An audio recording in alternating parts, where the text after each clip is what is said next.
नमस्कार दोस्तों, स्वागत है आप सभी का एक बार फिर से शास्त्र सनातन ज्ञान यूट्यूब चैनल में। ये नीलकंठ पक्षी थी। 8 ज्ञानवर्धक बातें हैं जो व्यक्ति मन लगा करके सुन लेता है वह कभी भी गरीब नहीं रहता। जय श्री कृष्ण। प्रिय मित्रों, ओम नमः शिवाय। दोस्तों, स्वागत आप सभी का दर्शक बंधुओं हमारे यूट्यूब चैनल सैयर सनातन गफियाओं में नीलकंठ पक्षी की 8 जान की बातें। आज हम आपके लिए बड़े ही काम की जानकारी लेकर के हाजिर हुए हैं, इसीलिए आपसे मेरा निवेदन है आप हमारी वीडियो के समाप्ति तक हमारे इस चैनल पर हमारे साथ बने रहें। दर्शक बंधुओं, बहुत पुराने समय की बात है। किसी जंगल में एक नीलकंठ पक्षी का जोड़ा रहता था। दोनों पति पत्नी एक दूसरे को बड़े दिल और जान से चाहते थे। दोस्तों, नीलकंठ की जो पत्नी थी बड़े ही झिझियासु स्वभाव की चिड़िया थी। अपने पति के भाई से हर समय पर कुछ न कुछ पूछती रहती थी। एक रात जब दोनों पति पत्नी गंगा किनारे एक वृक्ष की डाली पर बैठे हुए थे तो नीलकंठ की पत्नी अपने पति नीलकंठ से कहती है कि आज मेरा मन बड़ा ही व्याकुल है, आज मुझे बहुत ही ज्यादा बेचैनी हो रही है। प्रिय, कुछ ऐसा उपाय करो जिससे मेरा मन कुछ हल्का हो जाए। मित्रों, जब नीलकंठ अपनी पत्नी की इन बातों को सुनता है तो नीलकंठ अपनी पत्नी से कहता है कि हे प्रिय, ऐसा क्या कारण है जिससे तुम्हारा मन इतना ज्यादा व्याकुल है? आखिर मुझे ऐसा क्या करना होगा जिससे तुम्हारी व्याकुलता दूर हो जाए? यह सुनकर कि नीलकंठ की पत्नी कहती है कि है पिया, कोई एक ऐसी कहानी सुनाओ जिसे सुनकर कि मेरे मन के लिए कुछ न कुछ शांति जरूर ही मिल जाए। इस प्रकार से नीलकंठ अपनी पत्नी के लिए एक कहानी सुनाने लग जाता है और अपनी पत्नी से कहता है कि हे प्रिय, आज तुम्हें मैं एक अमीर और गरीब भाई की कहानी सुनाता हूँ। आज की कहानी सुनकर कि तुम्हें यह पता चल जाएगा कि एक भाई और बहन का रिश्ता कैसा होता है और एक बहन और भाई के लिए अपना रिश्ता कैसे निभाना चाहिए। और साथ ही साथ आज की इस कहानी से जानने के लिए मिलेगा आखिर मानस पर गरीबी क्यों आती है और किन कारणों से मनुष्य गरीब हो जाता है और गरीबी का कारण क्या होता है। आखिर ऐसे कौन से कम होते हैं जिनके करने से मनुष्य गरीबी के चुंगल में फंस जाता है। ऐसे ही कई एक सवालों के जवाब तुम्हें आज की इस कहानी से जानने के लिए मिलेंगे। इसीलिए आज की कहानी बड़ी ही मार्मिक और आपके जीवन में प्रेरणा देने वाली कहानी है। आज की कहानी के माध्यम से तुम्हें ज्ञान की 8 बातें पता चलने वाली हैं। इन बातों को सुनकर कि कोई भी मनुष्य अपनी गरीबी के लिए बड़े आसानी के साथ में दूर कर सकता है। आज की कहानी बड़ी ही ज्ञानवर्धक और शिक्षाप्रद कहानी है। इसीलिए प्रिय, आज के इस कहानी के लिए तुम बड़े ध्यान लगाकर के और मन लगाकर के सुनना। नीलकंठ की पत्नी कहती है, जी यदि इतनी ही अच्छी कहानी है तो तुम कहानी प्रारंभ करो। मैं पूर्ण श्रद्धा और भाव से आज की इस ज्ञानवर्धक कहानी को सुनूंगी और उस कहानी में बताई गई 8 बातों पर जरूर ही अमल करूंगी। मित्रों,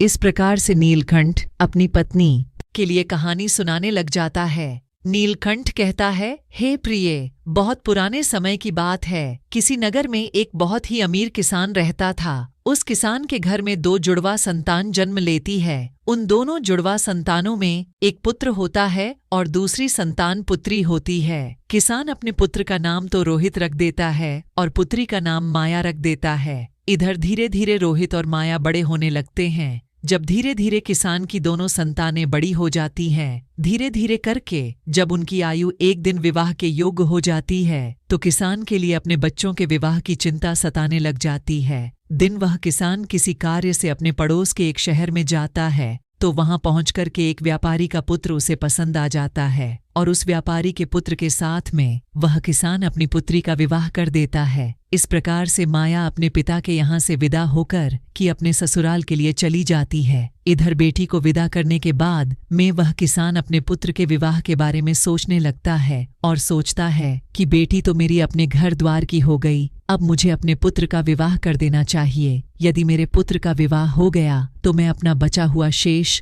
जीवन अपने बहू बेटियों के साथ में रह करके आराम से विपरीत करूंगा। दर्शक बंधु, इतनी कहानी सुनाने के बाद में नीलकंठ अपनी पत्नी से कहता है कि हे प्रिय, ईश्वर की लीला जो है वो बड़ी ही निराली है। परमात्मा न जाने कब किसके लिए अमीर बना दी और कब किसके लिए गरीब बना दी, इसके बारे में और कोई नहीं जानता है। उस अमीर किसान के साथ भी कुछ ऐसा ही होता है। दर्शक बंधु, एक दिन वह किसान किसी भयानक बीमारी की चपेट में आ जाता है। जब इधर किसान का पुत्र अपने पिता की ऐसी हालत के लिए देखता है तो अपने पिता की ऐसी हालत को देख करके वह बेटा बहुत ही ज्यादा दुखी अर्थात हताश निराश हो जाता है और उसके बाद में अपने पिता का अच्छे से अच्छे डॉक्टर बाद हकीमों पर इलाज करवाता है और अपने पिता के लिए महंगी से महंगी दवाइयां लेकर के आता है। इस प्रकार से अपने पिता का इलाज कराते हुए वो किसान का पुत्र एकदम से कंगाल हो जाता है, लेकिन फिर भी पिता की हालत में किसी प्रकार का कोई भी सुधार नहीं होता है। जब कोई भी दवाई उस किसान की बीमारी में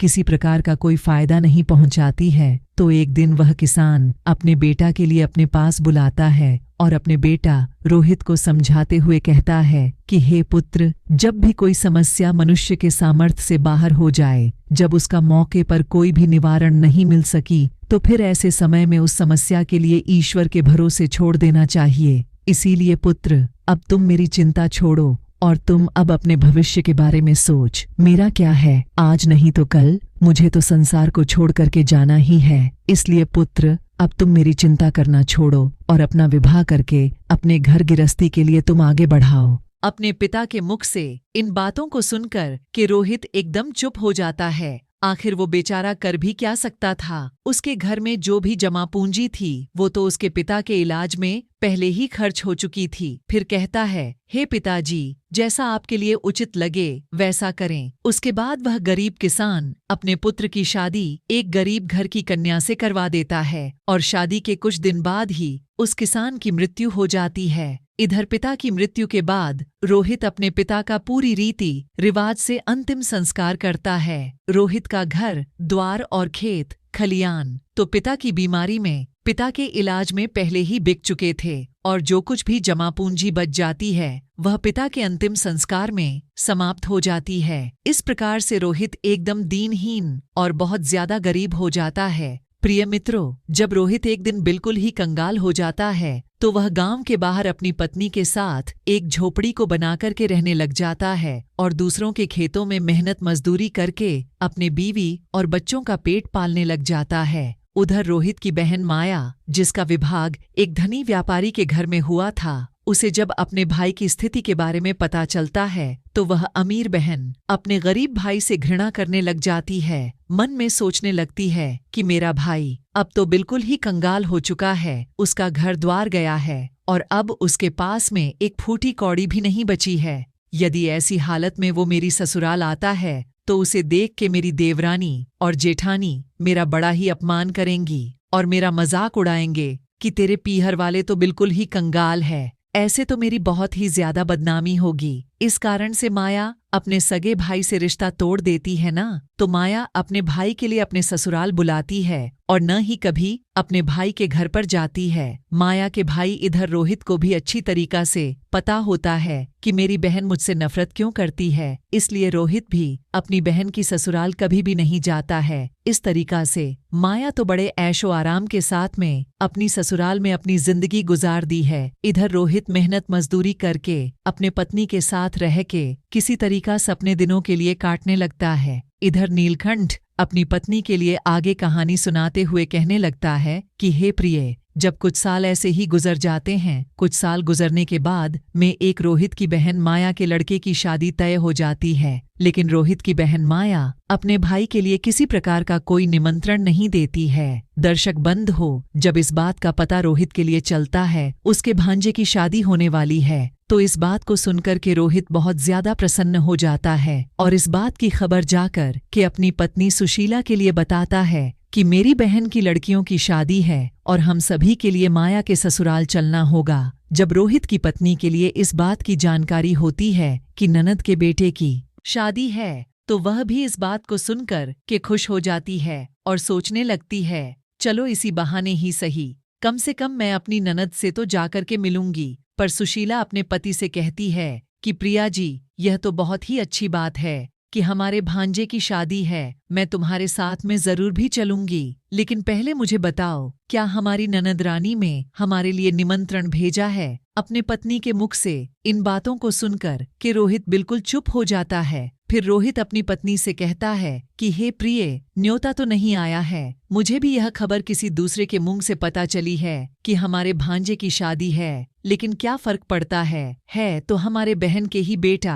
सीना अपने पति से कहती है, ये पियाजियो बूबा तो आपकी सही है कि आपके भांजे की शादी है, लेकिन बिना निमंत्रण की ननद के ससुराल जाना मुझे यह सब उचित नहीं लगता है और आपके लिए भी वहां नहीं जाना चाहिए। रोहित अपनी पत्नी के लिए समझाता है कि है प्री, माया के ससुराल वाले बड़े आदमी हैं, उन्हें हमारी याद नहीं रही होगी, या फिर यह भी हो सकता है कि उन्होंने हमें न्योता भेजा हो, लेकिन न्योता वाला पर्चा हमारे पास तक नहीं पहुंच पाया हो। इसीलिए प्रिय, तुम किसी भी प्रकार की कोई भी सोचा बेचारी मत करो। बच्चों के लिए तैयार करके मेरे साथ तुम माया की ससुराल चलो। अपने पिया की इन बातों को सुनकर सुशीला कहने लगती है कि प्याज, यदि तुम जाना चाहते हो तो तुम जा सकते हो, लेकिन बिना न्योता के, बिना निमंत्रण के मैं नहीं जाऊंगी। तब पत्नी के मुख से ऐसी बातों को सुनकर कि रोहित कहता है, ठीक है सुशीला, यदि तुम्हारी इच्छा नहीं है तो तुम बच्चों के साथ में घर पर ही रहना,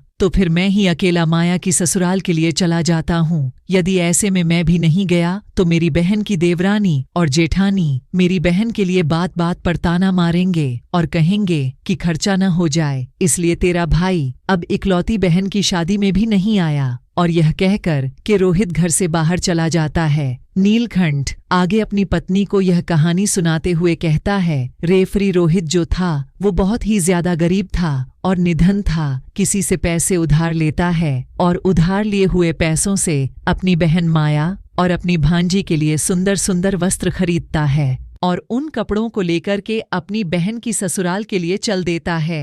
इधर पैदल चलते चलते रोहित के लिए सुबह से शाम हो जाती है। तब कहीं जाकर के वह अपनी बहन के दरवाजे पर पहुंचता है और दरवाजे के एक तरफ जाकर के खड़ा हो जाता है। बेचारा दरवाजे पर ही खड़े होकर कि अपनी बहन के आने का इंतजार देखने लगता है। तभी माया के जेठानी की नजर रोहित पर पड़ जाती है और वह रोहित के लिए पहचान लेती है। रोहित को देखने के बाद माया की जेठानी जाकर कि माया के लिए बताती है कि है माया, आज तेरा भाई आया है और तेरे दरवाजे पर खड़ा हुआ है। जब माया इधर अपनी जेठानी के मुख से इन बातों के लिए सुनती है तो वह अपनी जेठानी से पूछे लगती है कि हे देवी, यदि तुमने मेरे भाई के लिए देखा है तो मुझे बताओ, मेरा भाई मेरी ससुराल में किस हालत में आया है और मेरे भाई ने आखिर कैसे कपड़े पहने हैं। तो उसी समय पर माया की जेठानी कहती है कि तुम्हारा भाई फटे पुराने वस्त्र पहनकर कि तुम्हारे दरवाजे पर खड़ा हुआ है और दरवाजे पर खड़ा हुआ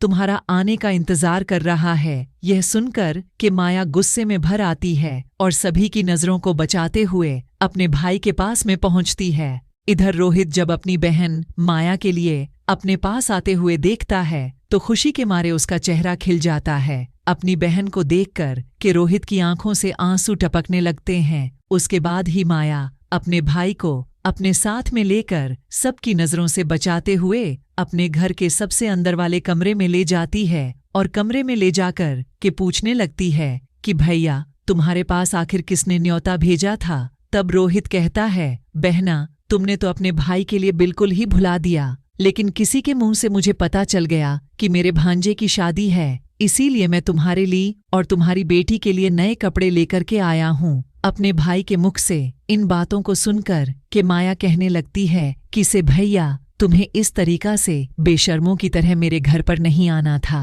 तुम इस तरीका से फटे पुराने कपड़े पहनकर कि मेरे घर तक चले आए। कम से कम तो अपनी नहीं, मेरी इज्जत तक का तो ख्याल किया होता।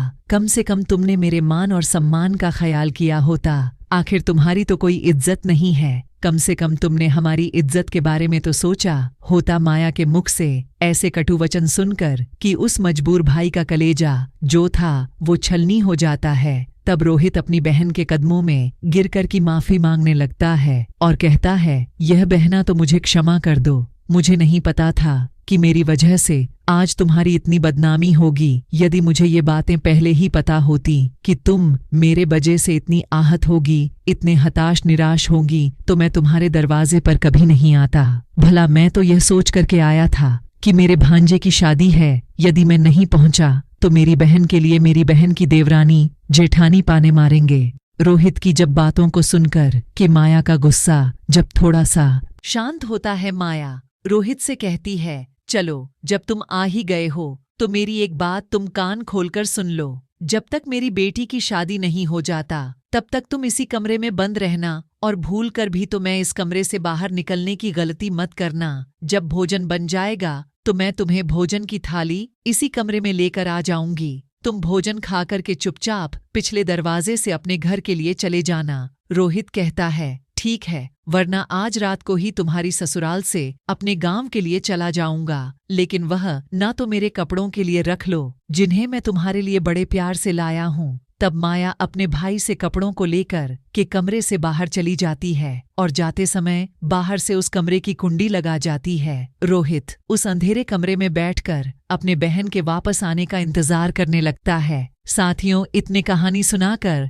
कि नीलकंठ चुप हो जाता है। तब नीलकंठ की पत्नी कहती है कि है प्याज, बड़े ही प्यारी कहानी है, आगे सुनाओ ना, इस कहानी में आगे क्या होता है। तब मिलकर कहानी के लिए आगे बढ़ाते हुए कहता है, हे प्रिय, इधर तो रोहित उस अंधेरे कमरे में बैठा हुआ अपनी बहन के लौटने का इंतजार कर रहा होता है कि आज मेरी बहना मुझे भोजन के लिए लौट करके वापस आती होगी, आज तो मुझे भी स्वादिष्ट भोजन खाने के लिए मिलेगा। उधर वो निर्मोही बहन अपने भाई को उस कमरे में बंद करके अपने घरेलू काम धंधे में लग जाती है और शादी के काम धंधे में इतनी ज्यादा खो जाती है कि अब तो उसे याद ही नहीं रहता है कैरी कि मेरी माँ का जाया भाई मेरे यहाँ कमरे में बंद मेरे लौटने का इंतजार कर रहा है। दर्शक बंद हो। इधर जैसे जैसे समय बीतने लगता है, भूख प्यास की वजह से रोहित छटपटाने लगता है और उसकी हालत भी खराब होने लगती है। तब रोहित अपनी बहन के लिए आवाज लगाता है, लेकिन उसकी आवाज के लिए और कोई नहीं सुनता है। इस तरीका से रोहित के लिए उस अंधेरे के कमरे में पड़े हुए दर्शक वर्ल्ड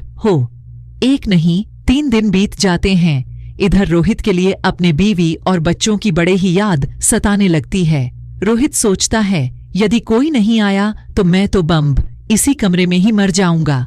यदि मैं मर गया तो मेरे बीवी और बच्चों का भला क्या होगा? मेरे न होने पर कैसे मेरी बीवी बच्चों का पालन पोषण होगा? दरअसल रोहित इधर यह सोचते सोचते बेहोश होने लगता है। तभी किसी काम की वजह से माया की जेठानी कमरे के पास से गुजरती है। जब रोहित के कानों में माया की जेठानी की पायल की आवाज सुनाई देती है, रोहित अपनी पूरी ताकत लगाकर कि उस कमरे के दरवाजे के लिए पीटने लगता है। जब माया को दिखाने के कानों में उस दरवाजा खटखटाने की आवाज पहुंचती है तो वह दरवाजे के लिए खोल करके देखती है और रोहित से पूछने लगती है कि है भाई, तुम इस कमरे में किसने बंद किया था? रोहित इस बात का कोई भी जवाब नहीं देता है। जब माया की जेठानी दोबारा रोहित से पूछती है तो रोहित ये बात को छुपा लेता है कि मेरी बहन माया ने ही मुझे इस कमरे में बंद किया था। उसकी जगह पर झूठ मूठ का कह देता है और कहता है मैं इस कमरे में आराम कर रहा था, तभी किसी ने गलती से बाहर से दरवाजे की कुंडी लगा दी और मैं इस कमरे में बंद होकर के अकेला छटपटा रहा था। बहन,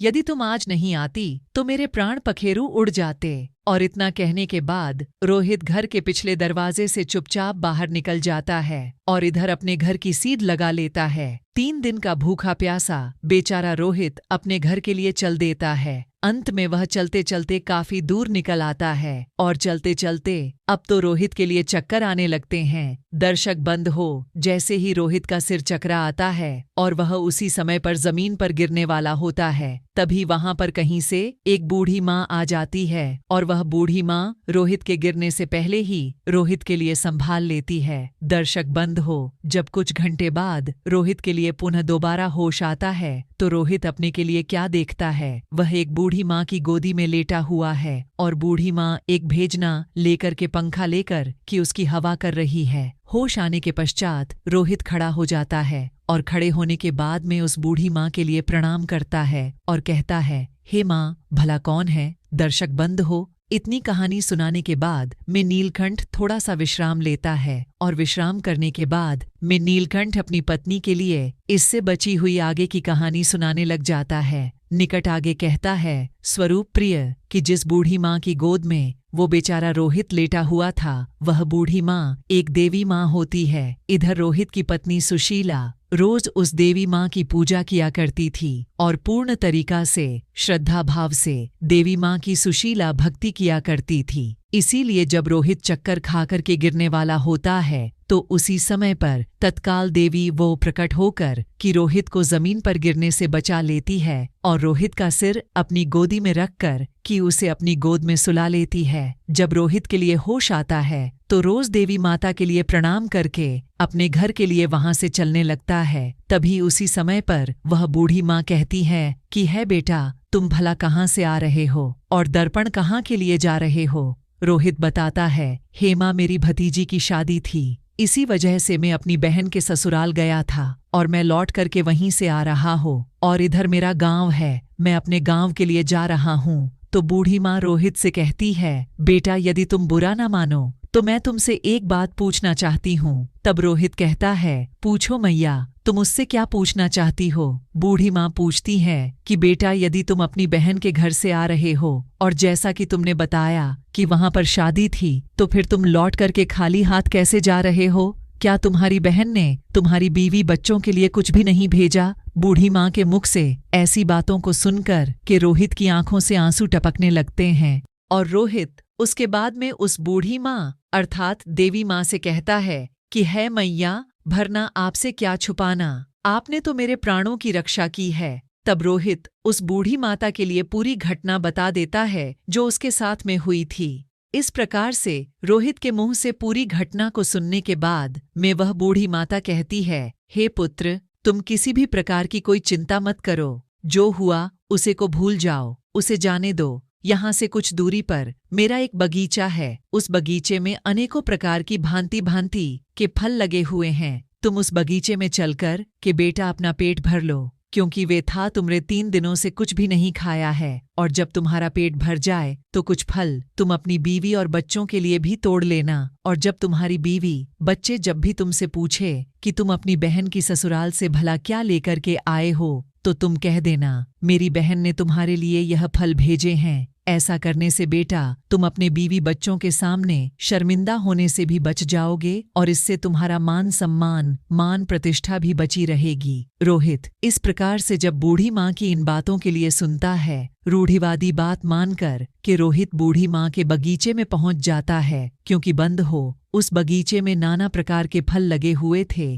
तब रोहित वृक्षों से फल तोड़ करके खाने लगता है और जब उसका पेट भर जाता है तो कुछ फलों को तोड़कर के अपने थैले में रख लेता है। यह सब करने के बाद में रोहित उस बूढ़ी बस अड्डा लेने के बाद में अपने घर के लिए चलने लगता है। तब बूढ़ी माँ रोहित से कहती है कि है पुत्र, जाते समय तुम मेरी इन 8 बातों के लिए सुनते जाओ। 8 बातें बेटा तुम्हारे जीवन में बहुत ही ज्यादा काम आने वाली है। इस प्रकार से बूढ़ी माँ उस रोहित के लिए 8 बातें बताती है और उन 8 बातों को सुनकर कि रोहित अपने घर के लिए चल देता है। जब रोहित फलों से भरा हुआ उस थैले को लेकर अपने घर पर पहुंचता है, पुरोहित के छोटे छोटे बच्चे और रोहित की पत्नी रोहित के पास आ जाते हैं और पूछने लगते हैं, पिताजी तुम बुआ के घर से आ रहे हो, आखिर बुआ ने हमारे लिए क्या भेजा है? यह सुनकर कर रोहित अपने हाथों का थैला अपने घर वाले के लिए थमा देता है और फैला देने के बाद में रोहित घर से बाहर निकल जाता है। उधर रोहित के जाने के बाद में रोहित की पत्नी जब उस थैला को खोल करके देखती है, फैला के अंदर का नजारा देखकर कि वहीं एकदम से हैरान रह जाती है। सुशीला फैला में देखती है कि वह थैला पूरा जो भरा हुआ है वह सोने चांदी के फलों से भरा हुआ है। जब रोहित की पत्नी अनार के लिए फोड़ती है तो अनार के फलों से वीर्य निकलने लगते हैं। जब आप के लिए काटती है तो आम की गुठलियों की जगह सोने की गुठली निकलने लगती है। यह देख कर के रोहित की पत्नी बहुत ही ज्यादा खुश हो जाती है और दौड़ के अपने पति के पास में पहुंचती है और अपने पति के पास पहुंचकर कि अपने पति से कहती है कि तुम तो शादी में गए थे और आखिर तुम लेकर के क्या हो? रोहित अपनी पत्नी की इन बातों को सुनकर के सोचने लगता है कि मेरे घर वाले के लिए शायद फल पसंद नहीं आए हैं, इसीलिए मेरी पत्नी आज मुझसे ऐसी बातें पूछ रही हैं। मुझे तो अपने बच्चों के लिए लड्डू प्रेरणा लेकर के आना चाहिए था। हम रोहित अपने घर वाले से कहता है कि है प्रिय बहना ने जो कुछ भी भेजा है वो मैंने लाकर के तुम्हें दे दिया। अब जो कुछ भी थैले में है उसके लिए ही बच्चों के लिए बराबर बांट करके दे दूं कि पहले तो तुम अपने घर पर तो चलो और घर पर चल कर के देखो तो सही कि तुम्हारी बहन ने हमारे लिए आखिर भेजा है तो भेजा क्या है। यह कहकर के सुशीला अपने पति को पकड़कर घर के अंदर ले जाती है और अपने पति से कहती है, इसे पीआरडी जरा देखिए तो सही, आखिर हमारी ननद ने हमारे लिए भला क्या भेजा है। और यह कहकर कि सुशीला रोहित के सामने फैला के लिए पलट देती है। फैला पलटते ही के अंदर से हीरे मोती सोना चांदी निकलने लगते हैं। सुशीला कहती है कि है जी, आखिर हमारी न बने तो हमारा भाग्य ही बदल दिया। उन्होंने फलों में छुपाकर के हीरे मोती भेजे हैं। जब यह नज़ारा रोहित देखता है तो समझ जाता है कि मुझे जो रास्ते में बूढ़ी माँ मिली थी वो कोई साधारण माँ नहीं थी, साधारण महिला नहीं थी, वो बूढ़ी माँ कोई देवी माँ थी। लेकिन इस बारे में रोहित अपनी पत्नी के लिए कुछ भी नहीं बताता है और मन ही मन उस बूढ़ी माँ के लिए रोहित धन्यवाद देता है। दर्शक बंद हो, इतनी कहानी सुनाने के बाद में दलील कंठ थोड़ा सा आराम करता है। फिर आगे की कहानी अपनी पत्नी को सुनाते हुए कहता है कि हे प्रिय, इस प्रकार से रोहित के लिए बहुत सारा धन मिल जाता है। रोहित पहले की तरह फिर से अमीर हो जाता है। कुछ समय बाद रोहित अपने बीवी और बच्चों के लिए एक अच्छे से आलीशान महल का निर्माण करवाता है और बड़ी शान शौकत के साथ राजा महाराजाओं की तरह उस महल में रहने लगता है। और सभी नगर के लोग भी रोहित का ऐसा देखकर के मान सम्मान देने लगते हैं। धीरे धीरे करके इधर जब रोहित का महल तैयार हो जाता है, जब उसकी राजा महाराजाओं जैसी सांसों को हो जाती है, परवेज रोहित की पत्नी सुशीला अपने पति से कहती है कि है आज सावन का महीना आने वाला है और सावन के महीने में सभी स्त्रियां अपने अपने पिता के घर पर जाती है, इसीलिए तुम भी अपनी बहन के ससुराल जाओ और मेरी ननद के लिए तुम यहाँ पर बुलाकर खिलाओ। इसी बहाने अपने पीहर घूम जाएंगी और इसी बहाने मैं भी अपनी नमक से मिलूंगी। रोहित जब अपनी पत्नी के ऐसी बातों के लिए सुनता है, पुरोहित अपनी पत्नी के कहने पर फिर से अपनी बहन की ससुराल चल देता है और कुछ समय के बाद ही अपनी बहन की ससुराल पहुंच जाता है। से एक बार रोहित अपनी बहन की उसी दरवाजे पर जाकर के खड़ा हो जाता है जिस दरवाजे पर वह कुछ दिन पहले आकर के खड़ा हुआ था। अभी उसी समय पर माया की जेठानी घर से बाहर निकलती है और बाहर का नजारा देखकर के दौड़ी दौड़ी माया के पास में जाती है और माया से कहती है कि से माया, आज तो तेरा भाई आया। अपने जेठानी के मुख से इन बातों को सुनकर कि माया कहने लगती है, बहन, कोई भी अधिकारी मेरा भाई नहीं हो सकता, मेरा कोई भी भाई नहीं है। दरअसल माया ऐसा इसीलिए कह रही थी क्योंकि माया इस बार भी अपने भाई के लिए भिखारी ही समझ रही थी। लेकिन जब उसकी जेठानी बताती है कि है माया, तुम्हारा भाई आज भी कार्य की तरह नहीं आया है, बल्कि वह राजा और महाराजाओं की तरह आया है। तुम्हारे भाई को देखकर ऐसा लग रहा है जैसे वह किसी देश का राजा महाराजा हो। तुम्हारे भाई के आगे पीछे चार सैनिक लगे हुए हैं। तुम्हारे दरवाजे पर रख गाड़ी खड़ी हुई है, भला एक बार जाकर के तुम देखो तो सही। माया जो अपनी जेठानी के मुख से इन बातों के लिए सुनती है उसे अपनी जेठानी की बातों पर किसी भी प्रकार का कोई यकीन नहीं होता है और सच्चाई जानने के लिए अपने भाई के लिए दुक्का के देखने लगती है। जैसे ही माया ने अपने भाई के उस रूप के लिए निहारा तो अपने भाई के ठाट बाट को देखकर कि माया एकदम से चकित रह जाती है और सोचने लगती है, विचार करने लगती है कि कल तक तो मेरा भाई बिल्कुल ही भिखारी था, पहनने के लिए सही तरीका, सिर के पास में बस्तर भी नहीं थे, फिर अचानक एकदम से अखरोट का भाग्य कैसे बदल गया। उसके बाद में रोहित की बहन माया आरती का थाल सजाती है और अपने भाई की आरती उतार नहीं लगती है और उसके बाद में माया अपने भाई के लिए बड़े आदर पूर्वक अपने घर में ले जाती है और अपने भाई से कहती है, रे भैया, मुझे क्षमा कर दीजिए, मेरी वजह से तुम्हें बहुत ही ज्यादा स्पष्ट अर्थात परेशानी उठानी पड़ी है। अपने बहन के मुख से इन बातों को सुनकर के रोहित कहने लगता है कि वह ना कोई बात नहीं है, उस समय पर हमारे दिन कुछ ऐसे ही थे। तुम्हारे गलतियों के लिए मैंने तुम्हें तो पहले ही थमा कर दिया है बहन, अब तुम इन बातों के लिए छोड़ो और मेरे साथ में चलने की तैयारी करो। बहन, माया मत में आज बुलाने के लिए आया हूँ, अब तुम्हें मेरे साथ में मेरे घर पर चलना है। तुम्हारी भाभी ने मुझे बुलाने के लिए तो तुम्हारे यहाँ पर भेजा है, तुम्हारी भाभी ने उन्हें बुलाने के लिए यहाँ पर भेजा है। यह सुनकर कि माया खुशी खुशी अपने भाई के घर पर चलने के लिए तैयारी करने लगती है और तैयार होकर कि माया अपने भाई के रथ में बैठ जाती है। इस तरीका से जब रोहित की बहन माया अपने पीहर में पहुंचती है तो अपने भाई की शान शौकत को देखकर कि एकदम से दंग रह जाती है। इधर माया देखती है कि अब भव्य आलीशान महल है और महल के अंदर अनेकों प्रकार के नौकर चाकर लगे हुए हैं और अन्न के भंडार भरे हुए हैं। माया अपने भाई की ऐसी को देखकर कि रोहित की बहन माया थी, वो एकदम से हैरान रह जाती है। और अगर रोहित के घर वाले भी माया अपनी ननद की खूब ज्यादा सेवा करती है और स्वागत करती है, 7 दिनों से अपनी पलकों पर बिठाकर रखती है। रोहित की घरवाली सुशीला के लिए लगता था कि यह सब साल शौकत हमारी जो आज है वह हमारी नमक की वजह से ही है। अपनी ननद के मदद के कारण ही हम इस मुकाम पर आज पहुंचे हैं, क्योंकि मित्रों ने कभी भी अपनी पत्नी के लिए अपने आगे बढ़ने की सच्चाई ही नहीं बताई थी कि बल्कि यह सब माया की वजह से नहीं, मोदी देवी माँ के आशीर्वाद से, बल्कि यह सभा में मिला है क्योंकि मित्र रोहित की पत्नी सुशीला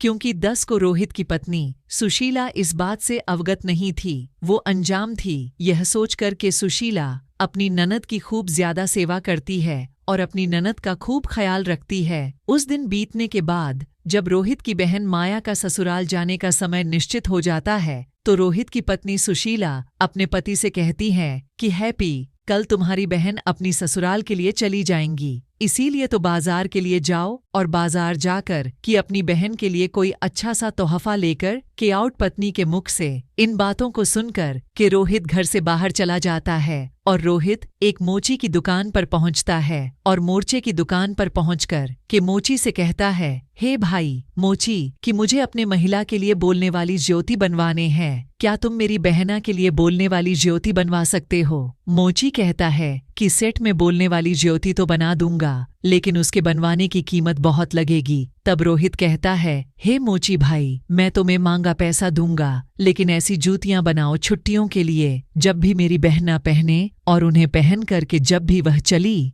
तो वे जूतियां बारी बारी से इन 8 बातों के लिए बोले। इसके बाद में मोची के लिए रोहित वो ज्ञान की बातें बताता है, जो बातें बूढ़ी माँ ने रोहित के लिए चलते समय पर बताई थी। रोहित मोर्चे से कहता है कि है मोची भाई, अब ज्ञान की बातें तुम्हें बताने के लिए जा रहा हूँ। इस प्रकार से रोहित बारी बारी से को 8 ज्ञान की बातें बताने लगता है। रोहित पहली बात बताता है कि बात ज्ञान की है, कहीं मानव तू मत भूल होती है, अज्ञानता निर्धनता का मोल। दूसरी बात, समय भरोसे बैठ पा रहे तो सदैव गरीब, बिना काम के बदले नहीं, उसका कभी नसीब आलस कर रहे, सदा जो परिवर्तनहीन वहीं क्रम पर करें, कहे स्वयं को दीन, चौथी बार नहीं, गरीबी से बड़ा हर कोई, अब दूसरा हासिल करके ज्ञान नहीं करो दूर, अब आप 2 समय को 2 नहीं बनो, मजबूर कम साधना में जो तो करो, गरीबी दूर, छठी बार कर्म कभी कर नहीं, को से सदा नरसिंह भाग्य, भरोसे बैठता वह मानव रहे, गरीब साथ में वात, अज्ञानी पर ही सदा करें, गरीबी बार बिजाई होता, युद्ध में ध्यान सदा हथियार में।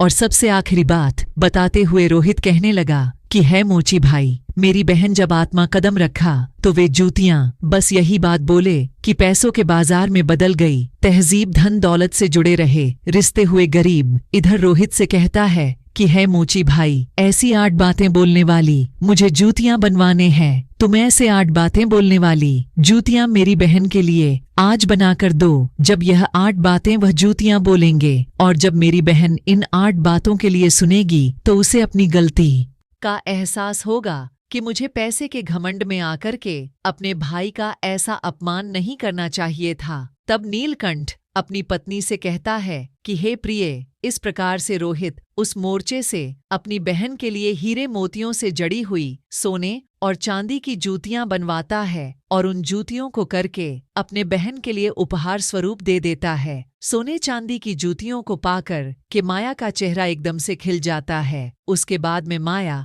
अपने भाई से विदा लेकर कि अपने ससुराल के लिए चली जाती है। इधर माया जो अपने ससुराल पहुंच जाती है तो माया की देवरानी जेठानी पूछने लगती है कि है माया, तो अपने भाई के घर से आई हो तो तुम्हारे भाई ने तुम्हें क्या उपहार दिया है? तो माया अपनी देवरानी जेठानी सास ससुर भाइयों के लिए, तो माया अपनी देवरानी और जेठानी और सास ससुर को भाई के द्वारा भेंट की गई झूठी दिखाती है और कहती है, देखो मेरे भाई ने मुझे सोने चांदी की हीरे मोती की जड़ी हुई जूतियां दी हैं। तब माया उन युवतियों के लिए पहनकर अपनी देवरानी और जेठानी के लिए दिखाने लगती है। जैसे ही माया उन जूतियों के लिए पहल करके चलती है तो जूतियां कहने लगती हैं कि पैसों के बाजार में बदल गई तहजीब, धन दौलत से जुड़ रहे रिश्ते हुए गरीब जमाया इस बात के लिए सुनती है तो उसका असर शर्म की वजह से नीचे झुक जाता है और अपने भाई को याद करके मैं एकदम से रोने लगती है। जब देवरानी जेठानी पूछती है कि माया आखिर क्या हुआ, तुम अचानक सिक्योर होने लगी,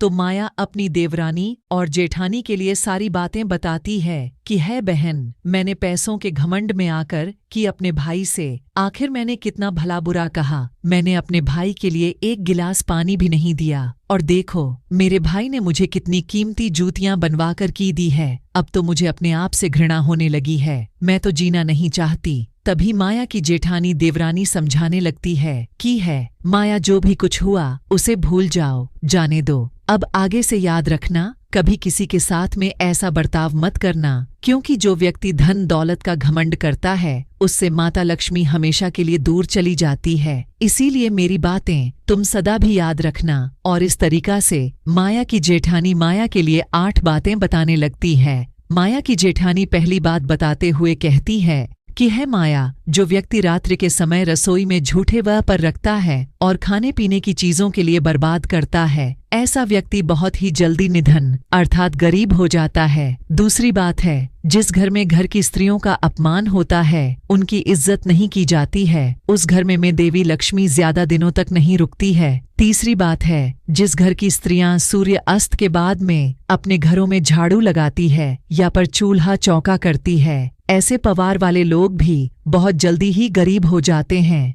चौथी बात, जिस घर परिवार के लोग पैसों की कद्र नहीं करते हैं, वह बेफिजूल के कार्यों में पैसे के लिए बर्बाद करते हैं। ऐसे घरों से भी रूठकर कि माता लक्ष्मी हमेशा के लिए दूर चली जाती है। पांचवी बार, जो लोग पैसे आने के बाद में उस पैसे से दूसरे के मान प्रतिष्ठा के लिए ठेस पहुंचाते हैं या फिर अपने धन के बलबूते पर दूसरे लोगों के लिए परेशान करते हैं, ऐसे लोगों के घरों से भी माता लक्ष्मी बहुत ही जल्दी विदा ले लेती है। छठी बार, जिस घर के लोग अपने कर्तव्यों का पालन नहीं करते हैं, जो नियमित नहीं रहते हैं अर्थात अपने कार्य के लिए कल पर टालते रहते हैं, लोगों के घरों से भी माता लक्ष्मी रूठ करके दूर चली जाती है। सातवीं बार, जिस घर परिवार के लोग अपने से बड़े लोगों की इज्जत नहीं करते हैं, अपने से बड्ढों का कहना नहीं मानते हैं या फिर अपने से बड़ों से कटु वचन कहते हैं, ऐसे लोगों के लिए भी गरीबी का सामना करना पड़ता है, उन्हें गरीबी देखनी पड़ती है। आठवीं और अंतिम बात, जिस घर परिवार के लोग अपने मेहमानों का सम्मान नहीं करते हैं, अपने मेहमान का आदर भाव सेवा सत्कार नहीं करते हैं या फिर अपने दरवाजे से किसी भी कार्य के लिए खाली हाथ लौट आते हैं, तो ऐसे लोगों से भी माता लक्ष्मी नाराज होकर के दूर चली जाती है। इस प्रकार से माया की जेठानी माया के लिए 8 बातें बताती है और अपनी देवरानी से कहती है कि है बहन मेरी, इन 8 बातों के लिए तो गांठ में बांध लेना। इधर नीलकंठ कहता है, हे इस प्रकार से रोहित की बहन माया और जूतियों की बातों के लिए सुनकर और अपनी जेठानी की बात सुनकर एकदम से बदल जाती है। उसे समझ आ जाता है कि माया तो आनी जानी है, माया पर कभी घमंड नहीं करना चाहिए। यह ईश्वर न जाने कब किसके लिए गरीब बना दे और कब किसके लिए अमीर बना दी, इस बात का किसी के लिए पता नहीं चलता। उसके समझ में ये भी आ जाता है कि पैसे के घमंड में आकर कभी भी किसी का अपमान या अनादर नहीं करना चाहिए। तो दर्शक बंधु, यदि थी आज की कहानी आपके लिए कैसी लगी, कृपया करके कमेंट के माध्यम से आप हमें जरूर समझाएं।